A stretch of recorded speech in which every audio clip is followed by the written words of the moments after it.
ত্রয়োদশ জাতীয় সংসদের প্রথম অধিবেশনে সভাপতিত্ব করেন ডক্টর খন্দকার মোশাররফ হোসেন। প্রধানমন্ত্রী তার নাম প্রস্তাব করেন, পরে মির্জা ফখরুল ইসলাম আলমগীর এই প্রস্তাব সমর্থন করেন। অধিবেশনের শুরুতে স্বাগত বক্তব্য রাখেন প্রধানমন্ত্রী তারেক রহমান। পরে মেজর অবসরপ্রাপ্ত হাফিজ উদ্দিন বীর বিক্রমের নাম প্রস্তাব করা হয় এবং সর্বসম্মতিক্রমে তিনি স্পিকার নির্বাচিত হন। পরে রাষ্ট্রপতি স্পিকারকে শপথ গ্রহণ করান।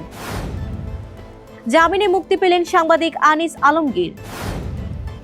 ইউটিউব দেখে পেঁয়াজ চাষ করে এবার অর্ধ কোটি টাকা আয়ের স্বপ্ন দেখছে দিনাজপুরের মিলন।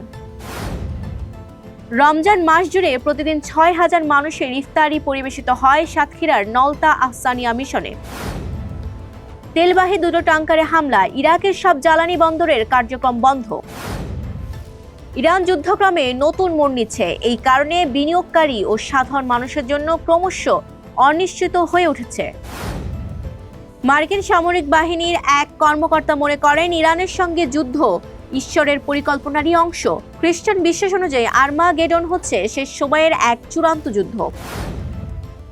মধ্যপ্রাচ্যের যুদ্ধের কারণে থমকে যাচ্ছে খেলার দুনিয়া, অনিশ্চয়তায় বাংলাদেশের অ্যাথলেটসরা।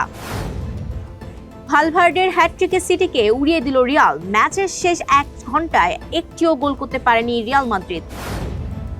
৬৯ বছর পর রমজানের শেষ 10 দিন মুসল্লি শূন্য আল আকসা মসজিদ। মিরপুর স্টেডিয়ামে বাংলাদেশ পাকিস্তান ম্যাচ দেখতে মাঠে গেলেন প্রধানমন্ত্রী কন্যা ব্যারিস্টার জাইমা রহমান, সাথে ছিলেন বোন ফাতেমা। অল্পের জন্য প্রাণে বেঁচে গেলেন ভারতের জম্মু কাশ্মীরের ন্যাশনাল কনফারেন্স দলের বসিয়ান নেতা ফারুক আবদুল্লাহ। একটি বিয়ের অনুষ্ঠানে তাকে লক্ষ্য করে গুলি চালায় দুর্বৃত্তরা।